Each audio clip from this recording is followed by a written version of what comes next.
Hey everybody, welcome back to another Clip Source conversation. Today, I'm not even going to introduce you, Eric, because everyone knows who you are now. But so today, Eric and I will be discussing a company who has been at the center of all streaming conversations. And of course, that is Netflix. And I know that lately, most of the discussion about Netflix has been quite negative, and the talk has been focusing on their stocks dropping, their subscription growth slowing down, their content catalog not being as good as it used to, and all these kind of sad things. But actually today we're going to keep it really positive, and we're going to be focusing on their continuous growth and success now as streaming is starting to die down a little bit as well. So before we take this any further, Eric, I'm going to put you on the spot and ask, what can you recommend on Netflix right now? My God, it's the hardest question every time. I'm watching season 3 of Dead to Me with Christina Applegate and Linda Cardellini. Okay, I haven't even heard of that, but I love Christina Applegate. Yeah, Okay. and it's the 3rd season. It's the last one, I think. So it's really, really great. Nice. Okay, good recommendation. I just saw that. Have you seen Firefly Lane? No, but I'm thinking about watching it. Yeah, it's kind of good, but I just saw that they just released, or they're releasing the next season now. So I just want to throw out a recommendation too. That's pretty cute. Good. So if you haven't seen it, worth the watch. But great. Netflix, see, they're going strong. They got good series. Yeah. But okay, let's just jump in here. So, I mean, it's no secret that the broadcasting and streaming industry as a whole has had a hard time this year. But I mean, specifically Netflix has taken a beating in the media, but I think it's because they've been so successful, and that, everyone loves to see the big dog fall, unfortunately. So they have been the focus of a lot of attention. However, regardless of their dip in growth and in market value, since the summer, they have been performing quite well in their content and movies. They have been on, the top lists of things to watch. So I guess my first question to you is, how do you think Netflix is doing? I mean, are they struggling, or are they doing well in correlation to the competition? I mean, they are doing great. They are the only profitable ones on the streaming side, and I think all of this just follow what the economy does in general. During the last decade, it has been growth to all costs. Every company in every part of the market should just grow in the number of subscribers in this context, no matter what. And being the biggest one, of course, your growth in subscribers won't be as fast as the smaller ones. And I mean, everyone compared to Disney joining the streaming market quite late, being a big brand joining in a mature market quite late. Of course, they will have a growth. That's Everyone's deciding on for the first time. Yeah. So I mean, the comparisons when the market was heating up was quite unfair, to be honest. And when the market started to drop off a bit in the spring, Netflix was the first ones to have this slowdown in growth. And being the biggest one, that's nothing crazy with that. Yeah. They got more competition, and I mean, they are one of the more expensive ones. And yeah, when people are worried about the economy, they will probably think about what to spend their money on. So we saw a change in the market pre-summer, where the growth slowed down for Netflix, and it kept going a bit for the other ones. Not as good as before, but it's still growing, which made the Netflix stock drop down a fair amount. Yeah, I know, that was what was so shocking, I think, for everybody. It was just like, oh my gosh, is Netflix done? It was like a panic. Yeah, like 70%. Yeah. So it's but as you mentioned, since the summer, they rejoined the growth game to some extent. They're still growing, or once again, if you want to put it that way. And they top the lists. And there are a few interesting things there. As well, looking to the economy as whole. As mentioned, Netflix is the profitable one here. Yeah. But like why are they profitable compared to other streaming platforms? Because like what are they doing differently then? Or why are the other ones not profitable if that's what you're saying? Because it seems like they're all doing quite well. And like in terms of awards and, you know, winning these Emmys and well, like if it was that easy to just come up with why they're profitable, I imagine everyone else should have done the same thing, but they don't really have the legacy of the company structure that a broadcaster might have, I assume. But looking at what makes them keep the pace through this time is that being profitable in a market that dives, you can be confident in just doing what you are doing. You don't have to lay off people. You don't have to focus on the part of your strategy that might be profitable. So while Netflix is profitable on streaming, their strategy is always to just keep on putting things out, get new subscribers, and that's their business idea and the revenue stream. Looking at a company like Disney, which everyone, including me,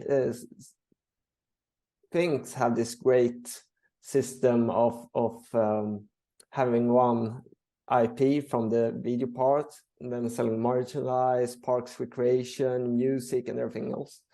When the consumers doesn't have the money to spend, they might reconsider when to launch these titles, since it won't be as much of a success to release a big title in bad economy as in a better one, since it will not only affect the release of the video and the theaters, but as well all the selling of merchandise, the parks and recreation and all those parts. That's so interesting. So for them, the how it's all effect will tied be much together. bigger. Yeah, exactly. So when the economy is good, it's really good to have all these revenue streams. But when it's bad, they might be defensive, since every revenue stream will be affected. But that's so looking at sorry, but like you said, so like because Netflix, they're just focused on streaming and making content, and they're not focused on like, you know, like Disney producing toys, or like you said, like maybe rides in Disneyland or other ways of monetizing. Yeah, they have no alternative revenue stream. They can't act on this really. They can't sit here and just, well, the economy is bad, so we won't release any titles. Yeah, because then they have nothing. While like Disney still have the revenue streams on the old IPs, and they still have people subscribing, but the streaming service as such is not profitable. And looking at a lot of the other competitors, they have the broadcasting area still being profitable, while the newer streaming service isn't. So they might be a little laid back to just, while we focus on the profitable part during this bad economy, and then when the time change, we might focus once again on the streaming part to grow over time. Yeah, I think people don't think a lot about like how the competition has all these other business models, like you're saying, whereas Netflix has just the one kind of, and that you know that helps them do well at what they're doing. Yeah, exactly. Yeah, and everyone have been talking about this to be a good thing when there's growth in the markets, but it directs the focus when there's a slowdown, and Netflix isn't affected in that way, which is good for them.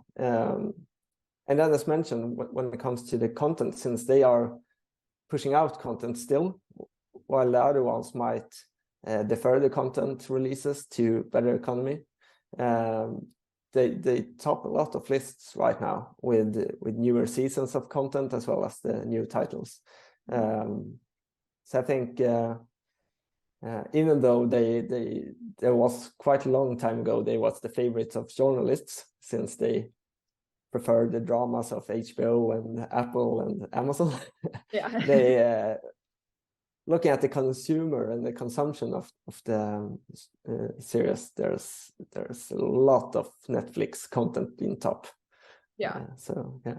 And that, yeah, no, but that's so good to see though, because I feel like, at least for me, I know in our last conversation, I started out by saying I'm loyal to Netflix. I will always be loyal to Netflix. And Yeah. I think it's just so good that they're doing well. You know, you can read whatever you want in the media and everyone's attacking everybody and the streaming wars are on. But in terms of what they're doing, bringing on subscribers, going back up, winning awards, I mean, they're doing great still. They're still the leader in streaming. Yeah, But and I think they have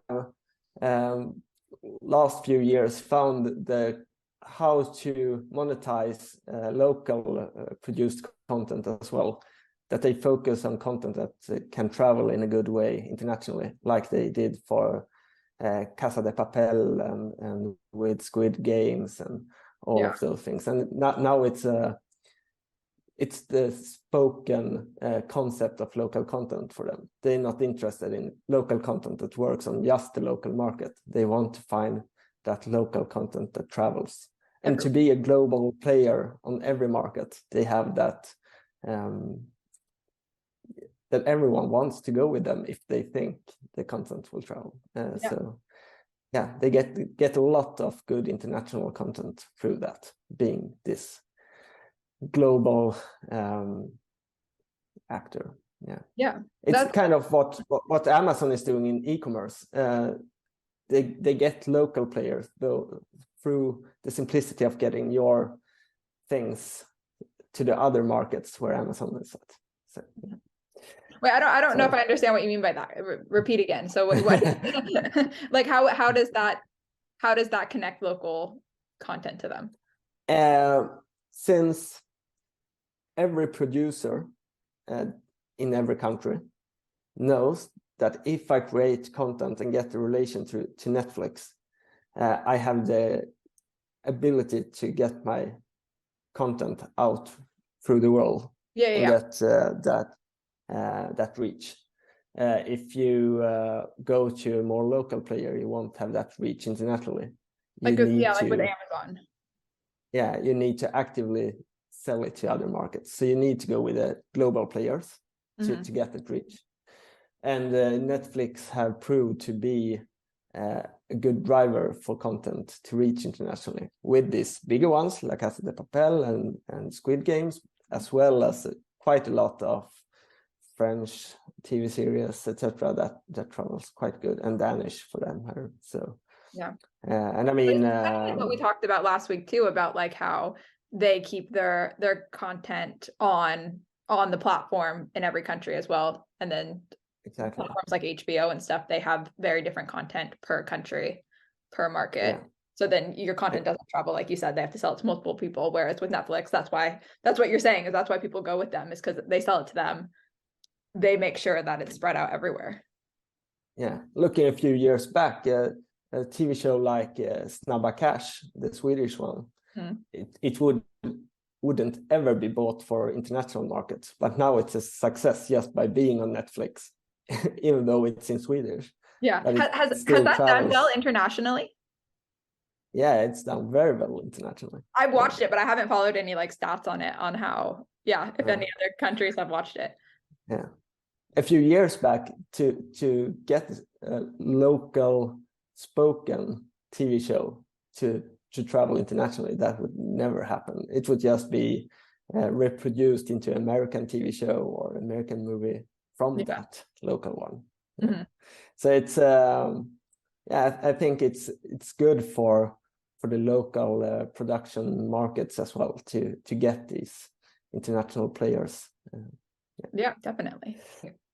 Okay, but do you think, like with Netflix though, do you think that they're missing out on not having content that their competitors have? Like for instance, sports rights, like they don't offer that, right? Like they make their own movies, their own television shows, but they don't offer sports, which some of the competitors are doing now. Like, do you think that's going to hurt them in the future, or do you think that they're fine? No, but the thing about sports is that it's great as a growth hack. You know, when you buy the rights to sport, that you will get all those fans into your service, since the sport rights are exclusive in your market. When you are the biggest one, you don't have to get that growth. No one will be profitable on sports alone. So since Netflix already is profitable, they don't need the sports. They are the biggest one, and they are profitable. And that's why I said we are not anti-sports, we just pro-profit. And I mean, that doesn't work together when these prices on the sport rights are sky high. Yeah. So the only one, I think, that will be able to acquire sport rights, that will either be the one that need the growth to any cost, which worked in the last decade when money was free and everyone wanted to grow at any cost, or it's betting companies, since they get the revenue from betting, or it's like Amazon with the sport rights they have in the US. Mm-hmm. When they send the baseball, they have like Thursday baseball, I don't know, in US that's like one service every day, super confusing. But when they launched that, the first game, they got more Prime members than they've got on any single day, even though it has been Prime Day or Black Friday or Singles Day or whatever. Really? So just because of one sport rights and one airing of the game, they got more Prime members. And then they get the revenue stream of those Prime members buying stuff on Amazon. So, I mean, that's what we've been talking about before, that to have all these revenue streams might be good. Yeah, I was just thinking, we didn't mention the thing about Netflix, like they're doing their AVOD approach. Is that, or aren't they doing that now? Yeah, they're doing that. In my mind, it's not that big of a shift. People think that. In my mind, subscriptions versus AVOD, it's only two different ways to pay for the content that you want to get. If you don't want to get the content, you still don't want to have that service. But I'm just wondering, like, I feel like it was so shocking. Like everyone was just like, even when they announced that they were shifting their model or adding in a different model of paying, because they've always been so confident and like, we're not gonna, like we're not gonna put our shows outside the platform, and we're not going to change our model, and we're doing so well, and then they changed, and then everyone was like, oh my gosh, you made a change. And so that's why I was wondering, was it a big deal that they changed AVOD, or was it not a big deal that they not changed AVOD, but added it as a possibility? It is a big deal, and what you can get from that is that what they say will not last forever. They said like in January that they will never do ads, and then in November they launched. And now they say that they will never do sports. So maybe next year they launch sports. I don't know.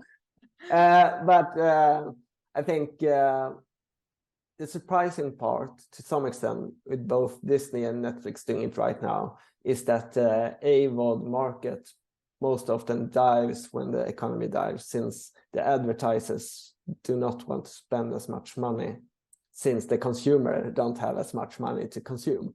So, I mean, first level thinking, you think that AVOD will go good in this kind of market, since the consumer doesn't want to spend as much money. But since the advertisers are the ones paying the revenue for the streaming company, it doesn't really. Yes, it isn't that way. AVOD usually dies quite a bit during recessions, while SVOD actually grows quite steady. Okay, well, thanks so much. This was super interesting, but I just want to get your thoughts, just a few concluding thoughts. I mean, what do you think is going to happen in the upcoming year with Netflix and with all these competitors? Well, I think short term, there's already been and there's an ongoing movement to move away from subscriber growth to rather look at the revenue and the profitable parts of the economy. Netflix announced that they want guide for subscriber growth in their quarterly investor meetings. They will still report it, but not guidance. And that's a major shift, which, as mentioned, follows the market in general when it comes to the shift in the economy. And for Netflix being profitable, of course, that's a good thing for them, not to focus on the growth, but on that they actually do money versus the other ones. I think that we will see few mergers down the line, but as well some focus on what the companies are doing best. I mean, there's a lot of speculations and possibilities out there, but I can see that Disney might want to move away from sports, having ESPN, since betting might not align with their brand in general. They might want to merge in Hulu over time into Disney Plus to have a more obvious market strategy. We already know Warner Bros. Discovery and what they want to do with Discovery Plus and HBO Max. And there's a few streaming services out there that's more of they have content, but it's not that big of catalog to be able to compete when people are trying to draw down on the spending. So I think over time we'll see a focus strategy that those might go back to selling their content or go together in some kind of strategies, go-to-market strategy, like what Paramount did to deliver Sky Showtime. I mean, that's Showtime is Comcast and Sky is European. So a few of those strategies down the line. And then we'll see when the market shifts. Once again, there might be growth at any cost once again. We will see. Awesome. Thank you so much.